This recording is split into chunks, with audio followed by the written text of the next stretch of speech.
winding road. But I will attempt to not bore the court with matters that it, I'm sure, already knows.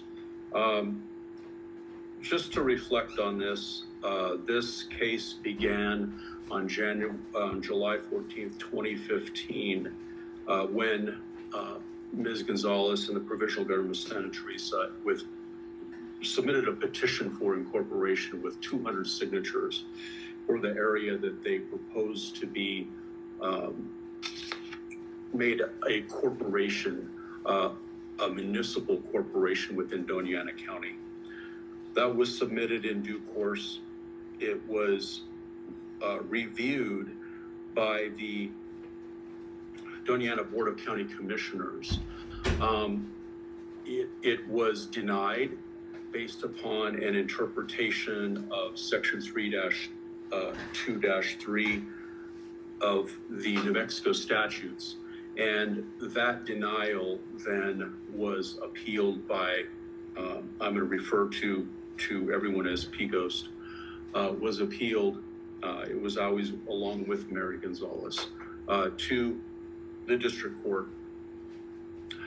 What occurred simultaneously was the second case that arose because the city of Sunland Park filed for annexation of that territory. It was on May 6th of 2016. And that was significant because, as you'll recall, Your Honor, that the incorporation petition was on appeal to district court at that time. And we have maintained since that time that the doctrine of prior jurisdiction allows us to complete our incorporation process either with incorporation or an ultimate denial prior to any other party being able to annex any of that land. Good news in that regard, that case that involves the prior jurisdiction question has been set by the New Mexico Supreme Court for oral argument on March 13th.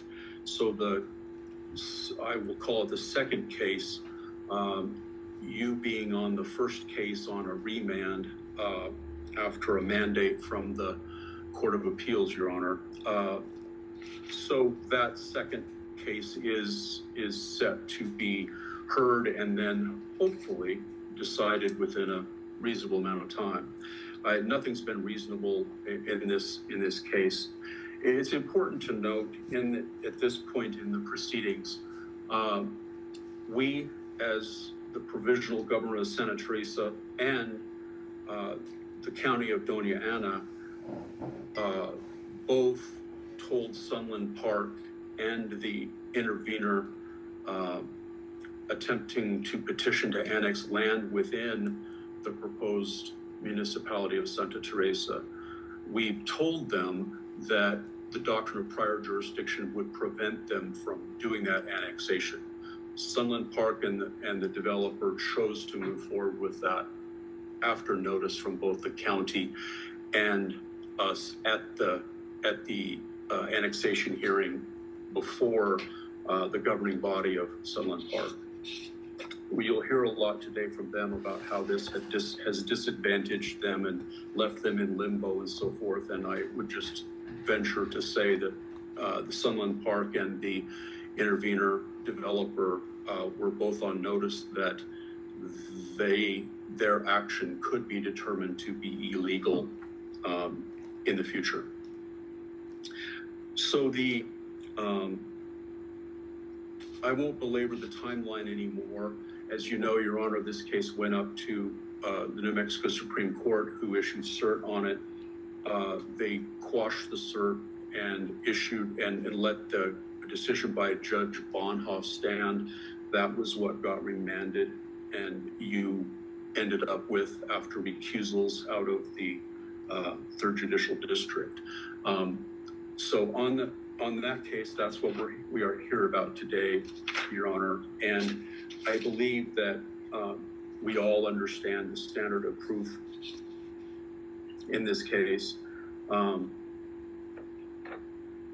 And standard review is essentially whole record review, whether a decision was fraudulent, arbitrary, or capricious, whether there was substantial evidence, or whether it was otherwise illegal. And this comes to you after the Dona County Commission hearing on the court's mandate. Essentially, Mary Gonzalez and Pigos had requested that this matter be stayed until the Supreme Court decides the prior jurisdiction matter. And that is really the one significant part of this case that we need to spend our time on, because essentially, we believe if Dona County had taken proper action and allowed this case to be to mature with the decision from the Supreme Court, there could have been a hearing on the incorporation with a proper boundary and a determination of whether the annexation would have been allowed to go forward. Without that, we do not think that Dona County could proceed, and essentially that was arbitrary and capricious, and it also therefore lacked substantial evidence in support of their decision. To kind of go back to the beginning, an incorporation process is outlined in Section 3-2-1 of the New Mexico statutes. All incorporations follow that process. Section 3-2-3 was added at a later time to address particularly difficult cases wherein there is an existing municipality and the incorporation is attempted within a certain distance from that municipality. Here, that municipality was Sunland Park. So the county said this statute 3-2-3 provisions apply. And we do not disagree with that. We disagree with how they apply. As occurs many times in statutes when there has been piecemeal changes to statutory schemes, the provisions of 3-2-1 have not been explicitly reconciled in statutory language with 3-2-3. So in other words, there were special conditions placed upon an incorporator in an urbanized area, but yet it wasn't tied back into the normal process of 3-2-1, and we've cited that throughout our brief in this matter. So let's just quickly take a look at what that provides. When you're petitioning, it has to be in writing. You're stating the name of the proposed municipality, describe the territory to be incorporated, and there needs to be 200 qualified electors or a certain percentage of landowners. Under Section B, most importantly for us, an accurate map or plat that shows the boundary of the territory proposed to be incorporated.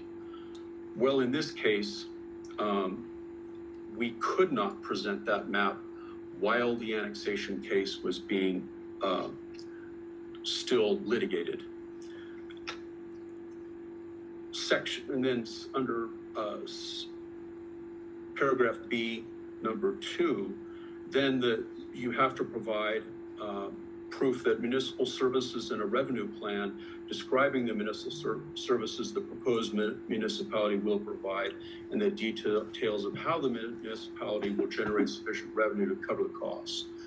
And 3, current University of New Mexico geospatial and population studies data that show the territory proposed to be incorporated. We are in a difficult situation any way you look at it, Your Honor, because literally we're now looking at a 7-year gap there between the application for incorporation and present day, with a census occurring in between. I think that kind of emphasizes how things have changed, and different annexations being done by Sunland Park within this area during that period. So it is very difficult to draw a map of the area to be incorporated if Sunland Park already has part of that area. Then under C, there's a long list of municipal services. Under subsection C, importantly, the statute guides us with the language: the municipal services and revenue plan shall demonstrate that the proposed municipality will provide at least 3 of the following services, and then it will have a tax base sufficient to pay the costs. So they have to show in a normal incorporation 3 of those areas of municipal service, and that they can pay for those services if they are allowed to incorporate. Something that we have not focused on that is a county duty under the next section, it's section D.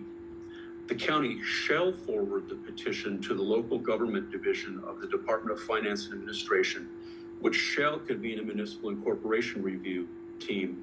And then it describes what that team would be and the process they have to use.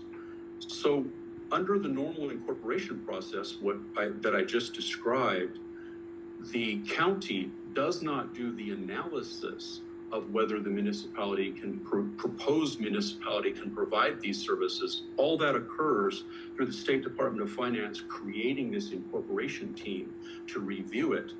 And what comes back to the county is essentially a thumbs up or thumbs down by the experts in all of these areas who determine whether or not this incorporation meets statutory requirements. Section 3-2-3 does not circle back to this section.